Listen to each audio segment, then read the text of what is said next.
Hello and welcome to the United Community Channel. My name is Jack and this is your match preview for Arsenal versus Manchester United in the Premier League on the weekend, and we've got a big show to get into. We're obviously going to be talking about the upcoming game, but there's an awful lot of Manchester United news circulating. Some important stuff in the last couple of hours, so we're going to get into that as well, guys. We're going to talk about all of the key aspects of the game, injury concerns, rotation in what is a big week for United on, the back of, I suppose, a positive enough result away from home in Europe. So we're going to talk about that. We'll give our predicted 11 score predictions as always, guys. But please do smash a like on the video. Subscribe if you're new to the channel, on the road to 14,000 subscribers. And as always, get your comments into the comment section below. But guys, we're going to start, of course, with the big game on the weekend, and that is Manchester United travel away to Arsenal. Now, what is the significance of this game? Some people will say not an awful lot, considering where Manchester United are currently sitting in the league, 15th at the moment. And, us and Arsenal, in terms of the Premier League, are in complete different stratospheres, it has to be said. However, the romantics of football, I include myself in that, will say this is Arsenal versus Manchester United. This is important, and of course it is important. And you want to be going out and you want to be, potentially trying to get something out of the game. Now, we're going to talk a little bit about, who starts against Arsenal and, can we rotate an awful lot and so on and so forth. And Ruben Amorim has been speaking in his pre-match press conference as well, guys. And he's been talking about Chido Obi. And of course, Chido Obi's name came up. Of course it did. He said everybody can start versus Arsenal. If they're training tomorrow, if they play today, they can be ready. And Chido is on the list, so he can play. Now, this is obviously good news from a Manchester United perspective. Ruben Amorim is pretty much saying, look, there's not an awful lot of depth within our squad. And that's quite clear. There isn't. However, you have to make some changes. It was a very tiring game by the looks of things on Thursday night away in Spain. And, when you haven't got real depth in your on the bench in your squad, you don't want to be over-reliant on the youth. An awful lot of players had to, play 90 minutes, and it did look like a very testing game, it has to be said. So, but Ruben Amorim is not really holding back on the points that he's trying to make as well. He's saying, look, if you're available to train tomorrow, you're available to play on Sunday, and rightly so. These are the types of weeks, albeit when you're playing, 2 games in a week, one in Europe, one back in, England, they tend to be when you're successful and you're hitting the business end of the season. Now, we all know Manchester United's Premier League season is over. However, that doesn't take away the fact that these players should be able to go and put in another 90 minutes on the weekend if needs be. And I think that should be the case. I do think there will be rotation, though. I genuinely do think there will be rotation. And Ruben Amorim has spoke about injuries and, who is potentially going to be available and who isn't going to be available on the weekend. And he talks, obviously, about Lisandro Martinez. He's, of course, out. Kobe can return, he says. I don't know if he's talking about this game specifically. I doubt he is, to be quite honest with you. He says, Maguire, we have to be careful. Ugarte will return. That's obviously in relation to this game. Minor knock. Him and Harry Maguire missed the game midweek. So, by the looks of things, they will return. I think Luke Shaw and Mason Mount can return also. Is that for this game? We'll have to wait and see. We really will have to wait and see. Is this why we haven't seen an awful lot of him the last couple of weeks? I mean, when Luke Shaw got injured, the reoccurrence of the injury, it was basically said that he'd be out for another few days. Nothing major. Another, few days before he's back in first team training. We haven't seen him since. And that was weeks ago. So very, very strange one in relation to Luke Shaw. But we need to start getting players back. We really do. If anything, if you are going to maybe not take this game as seriously as you should be, and I'm sure all focus will be on the Europa League game next week, more so than this game. But again, what Ruben Amorim has said consistently as Manchester United manager is that it's game by game. He just wants to see improvements. Game by game. He's not looking too far down the line. He wants to get results. He wants to get performances. He wants to improve the team. And with everything he's saying, there is a chance to improve the team every 90 minutes you get. And I think that's probably why, we're going to see maybe a strong enough team, and maybe he won't have an overemphasis on Europe next week, and he'll take this game as it comes. He also spoke, guys, about rotation. He said, when you are this kind of club, you cannot think like that. With small squads in this moment, we are trying to see all the players who are fresh and who are not in danger of getting an injury. Even with that, we have to risk a little bit, but we have to be competitive on Sunday. So there we go. That's exactly what he's saying. He's saying, look, you rotate, but you don't rotate to the point where you're not competitive within the game. We do have a small squad, and that's exactly what he's saying there. And he's absolutely right. He really is. We do have a small squad. We have to be very careful about how much we rotate. You don't want to be bringing out 3, 4, 5 players and putting in youth players. Now, would I rather Toby Collier start over Casemiro? Yes, probably. To be quite honest with you, I would, because I think that's going to be more beneficial to his long term, because, it looks like maybe Casemiro is going to be maybe out the door in the summer. So look, I mean, a lot to be discussed and a lot to be improved. But Ruben Amorim is 100% right. He is, saying that there's not a massive squad there. We do need to rotate, but we've also got to be competitive. You can't be, I suppose, foolish. I go back to the Erik ten Hag season, last season, with all of them injuries. He basically played the same team week in, week out for a 3-month period. And when somebody got injured, somebody came in to take his place, and he stayed in the team. So I think Ruben Amorim, and maybe up until maybe a few weeks ago, and even with the injuries that we've had, Ahmad and Mainu were the big ones. But outside of that, it's Luke Shaw, who's always injured, and it's Mason Mount, who's always been injured. Outside of that, we haven't had massive injuries to the squad. And I think an awful lot of that is down to the fact that Ruben Amorim is rotating a lot. And I think, I think that's, that is credit to him. It really is. It really is. And, but look, I mean, what are we talking about here? Are we talking about rotating to the point where you're no longer competitive? I don't think so. Areas of the pitch then, guys, that we're obviously going to be looking at, and of course Chido Obi is a big talking point for Manchester United fans at the moment, and obviously we go back to what Ruben Amorim said. He's on the list so he can play. Now Chido Obi, got more big chances in the 45 minutes or whatever he played last week, 30 minutes last week, than Rasmus Højlund did in the previous 22 games. It's absolutely crazy, to be quite honest with you. But I thought he played well, and I thought he played well enough to maybe be in contention for this game on the weekend. I genuinely believe that. And I think one of the big reasons for it is the fact that he's not available for Europe. So if you're going to have Rasmus Højlund, are you going to play him 3 games in a week? I think maybe 3 games in a week for Rasmus Højlund is not the end of the world, considering the fact that he's desperate for goals and, wants to probably play his way out of, the situation that he's currently in. But I do believe that it could be quite an easy decision to make, to say, right, Rasmus, you're playing both Thursday nights, and Chido, you're going to play the midweek game then against Arsenal. Now, do you put Chido Obi Martin in for his first start away at the Emirates at Arsenal? It's a big call. It's a very, very big call. I don't think Ruben Amorim is afraid to make it, the decision, to be quite honest with you. If he is, if he does make that decision, brilliant. I think the kid can't do any worse than what we're currently seeing. Rasmus Højlund is having a torrid time.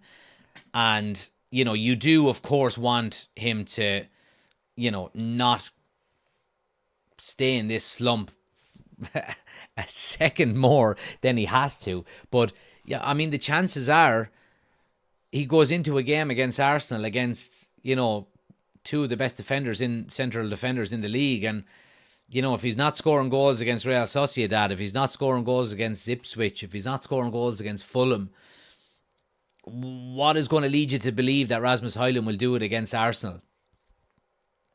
Yeah, I mean, I think it's a big concern, the fact that he has gone so long without a goal, but he just looks void of confidence. There are mitigating circumstances as well. Look, he has had chances to score, of course he has, and he should be scoring more goals with the chances that are created for him. However, just go to the Diogo Dalot incident on Thursday night where he should have squared the ball to him. And there is an awful lot of frustration within Rasmus Højlund, but I don't think he's doing himself any favours either in terms of how he's actually playing his game. He's coming out, he's getting involved with duels on the halfway line when he shouldn't be, trying to battle defenders. He shouldn't be doing that. He should be staying on the shoulder. He should be trying to get in behind using his pace and his power, because we've seen enough. There's a big enough sample size, over the last 18 months since Rasmus Højlund has been here to show that, he is a good footballer, and he can score goals, and he's got a good finish on him. We've seen a variety of goals from him, in his first 18 months at Manchester United, to, have the confidence to just play on the last man. Just play on the last man, try and get in behind, get in one-on-one. If you do that consistently enough, you'll start to score goals again. So I think that's the issue with him. But yeah, I mean, he's got to smarten up his game, because if he doesn't, I just can't see where the goals are going to come from, to be quite honest with you. Now, another big question mark, guys, is in relation to Alejandro Garnacho. He came off the field again midweek, looking a little bit disheveled, look a little bit annoyed and pissed off. And I can understand that. Absolutely, I can understand that. And I've no problem with a player being annoyed about being substituted. You should be annoyed about being substituted, because if you're not, it means you probably don't care enough. Now, there are ways and means about doing it, and I'm finding Garnacho to be splitting the fan base a little bit in relation to, do you stick with Garnacho? Do you twist with him in the summer? I mean, I think if another £60 million offer comes in for Garnacho in the summer, I think we take it, to be honest with you. Now, that's what United are valuing him at, or that's what they did value him at in January. So between now and the end of the season, obviously depending on his performances, whether that would fluctuate up or down. But I think if a £60 million bid comes in for Garnacho in the summer, I think United take it, to be quite honest with you. I think they take it, and I think they reinvest that, because it's pure profit. And it would go a hell of a long way within the rebuild process at Manchester United. So, yeah, I mean, look, Garnacho is a strange one. It all comes down to, and I said it at the very start of the Ruben Amorim era, when Amorim came in, I said the player that's going to have the biggest learning curve will be Garnacho. And it's all down to the fact that Ruben Amorim plays a certain way, and Garnacho has never played any of them positions before. He never played the number 9 before, he never played in a 10 before, he never played wing back before, and he never played in a number 6 before. I think every other player that we had, Bruno can play 8, or can play 6, can play 10. Ugarte, 6.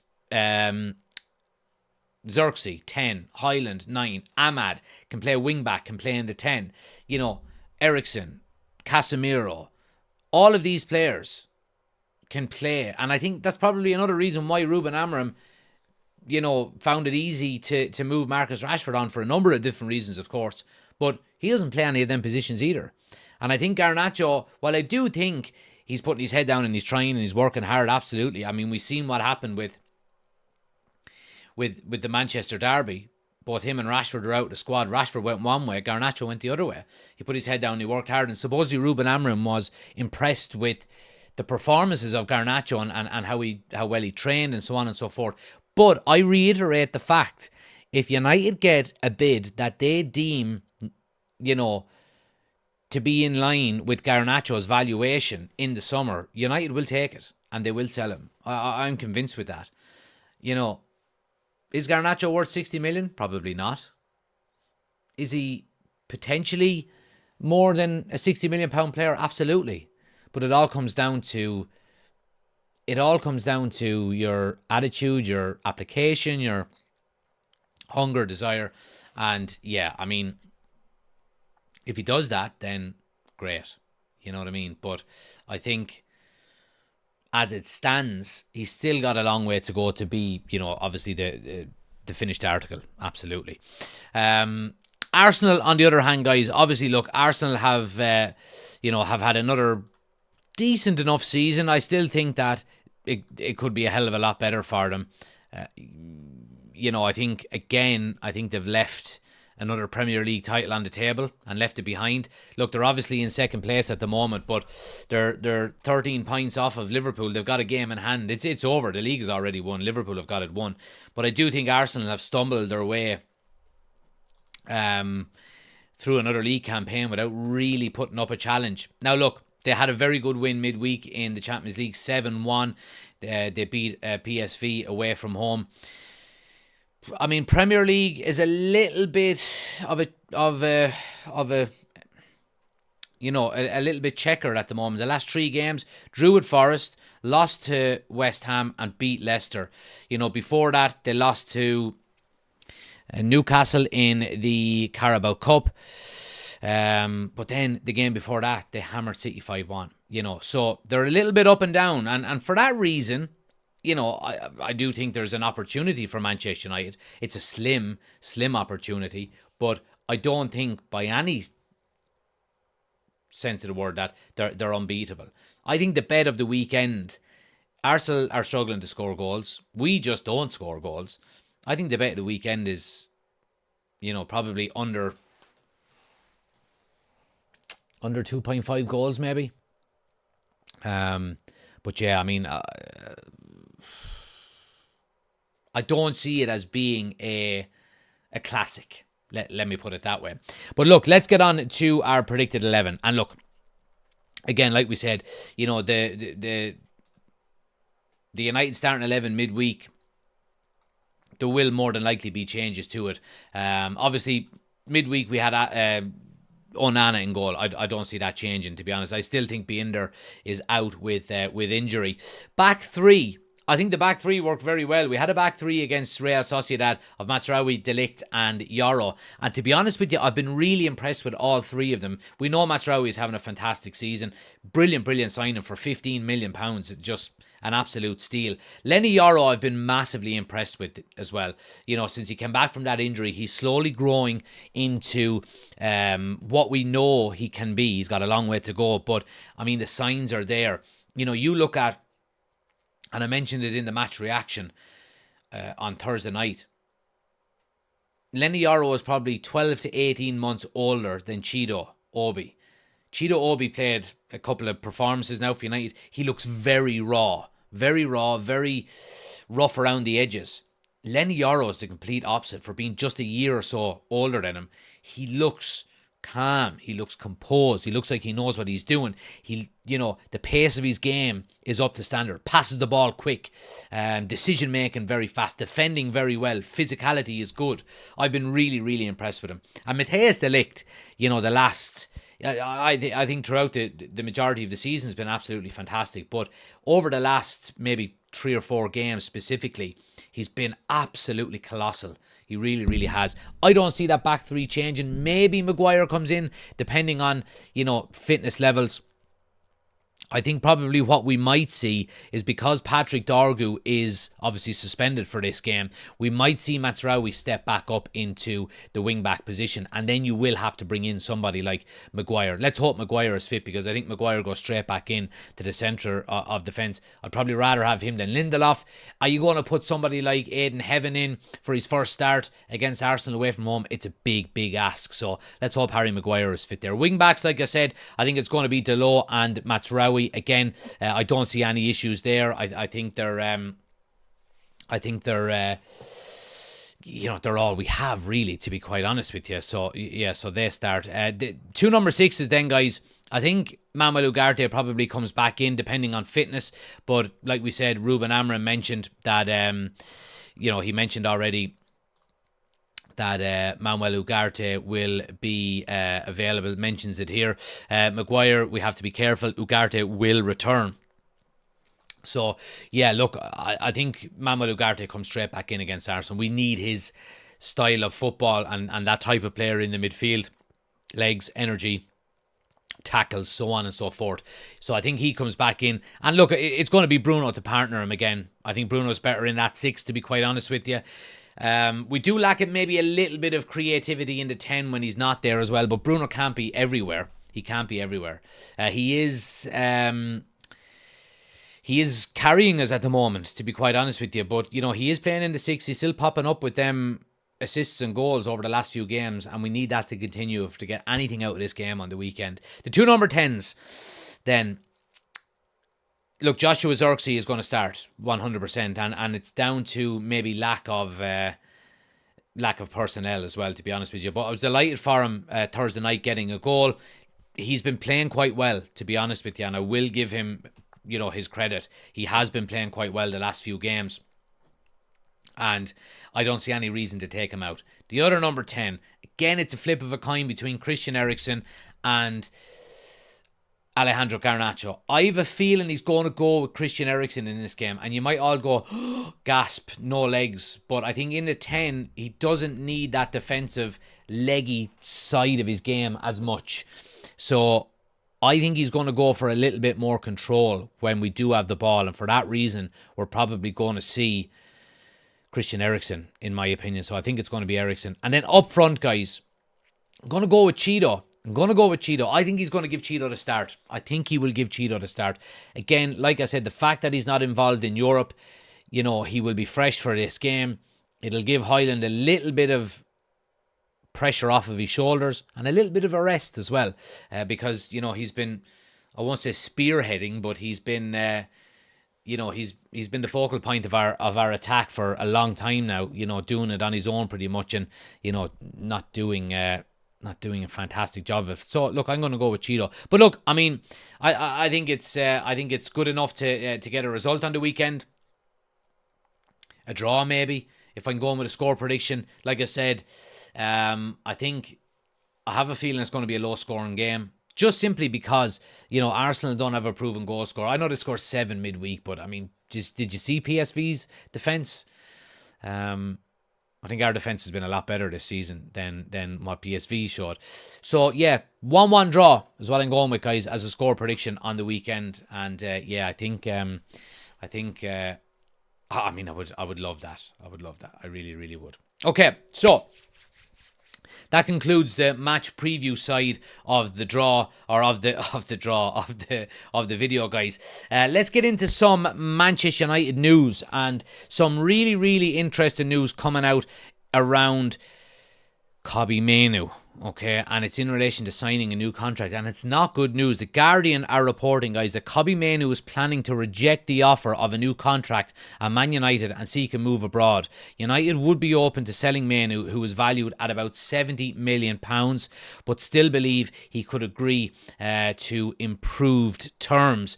It goes on then to say as well that Kobbie Mainoo's representatives want a salary that reflects his role in the team. United believe he could still accept an offer, even though no agreement has yet been reached after lengthy negotiations. A move to another Premier League club is not part of his plans, despite reported interest from Chelsea. Now, gasp, you know, big concerns here. And to be honest with you, I'm not overly concerned about it. I'm really not overly concerned about this, and I'll tell you exactly why.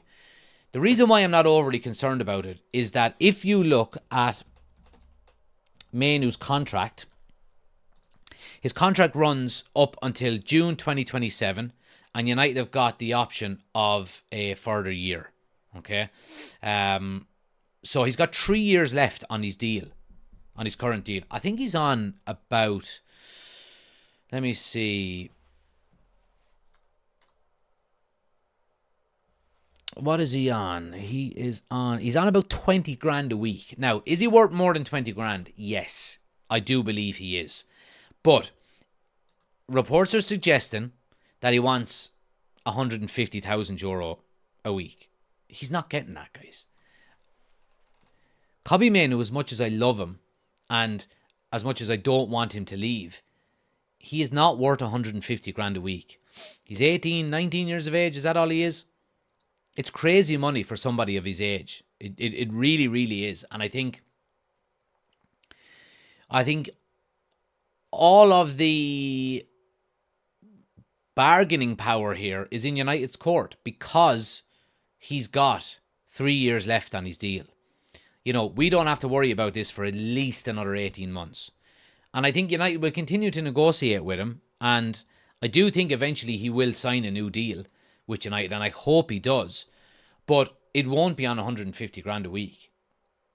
Now, he is worth more than 20 grand a week. He is. Absolutely he is.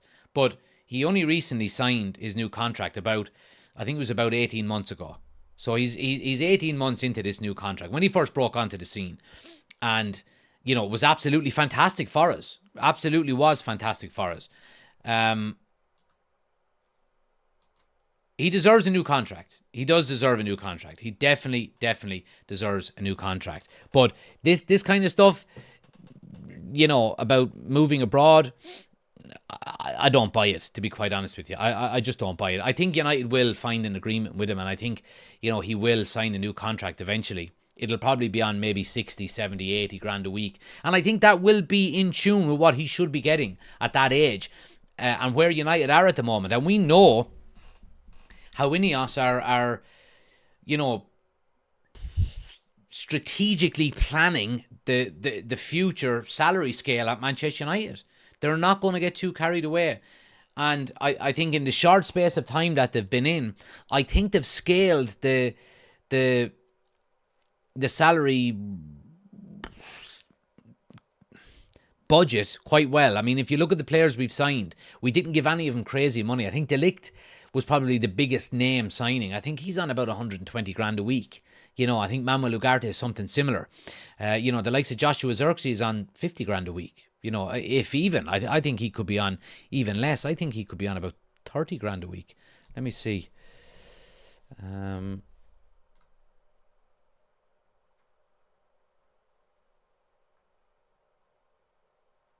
Yeah, he's on about 55 grand a week. That's what he's on.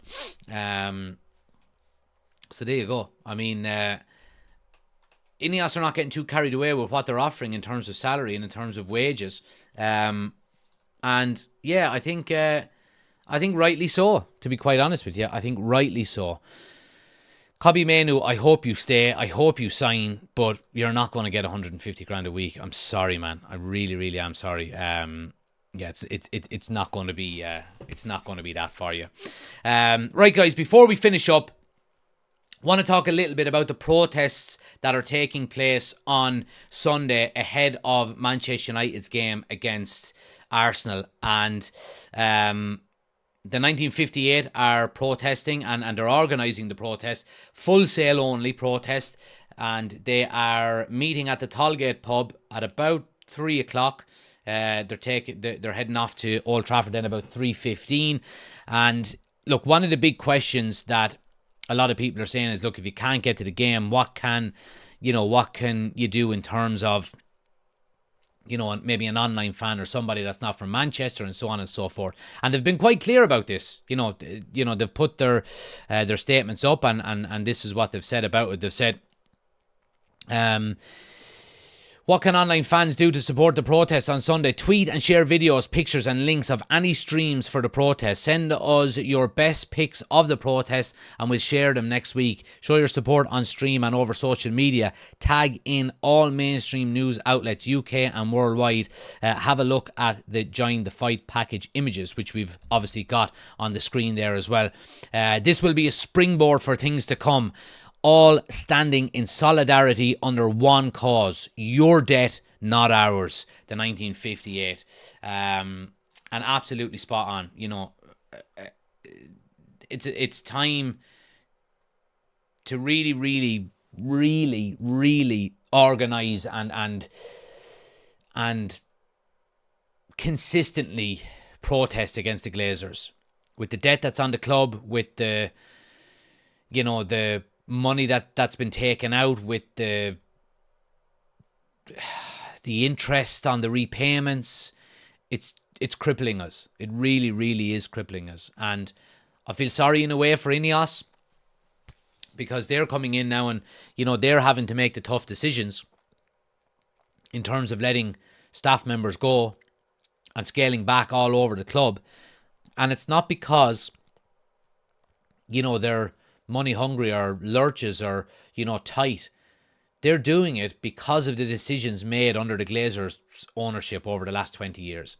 This was always coming. The reason why the Glazers had partial sale, 18 months ago was because they knew they were running out of money. They knew that money needed to be invested into Manchester United, and they didn't want to do it. So Jim Ratcliffe has come in. I'm sure he's got some reassurances that there is a pathway to full ownership in the near future. I think otherwise he wouldn't have bought into Manchester United. He doesn't want to be the Glazers' puppet. So, yeah, protest, hashtag Glazers out on everything, on your social media posts, whatever the case may be. And, wearing black on Sunday as well for the game. So that's in Old Trafford. I'll be wearing black as well. So there you go. Thanks for joining, guys. Do appreciate it. Like I said, as you can see on screen on our slideshow there, we will be live for the game on Sunday at 4 p.m. So I do hope you can join us for that as well. Do hit the like button if you haven't done so already. Subscribe if you're new. Bottom right-hand corner of the screen. Subscribe if you're new. Like I said, we're on the road to 14,000 subscribers. Appreciate everybody watching, guys. Have a good evening, and I'll chat to you on Sunday. Take care. Good luck.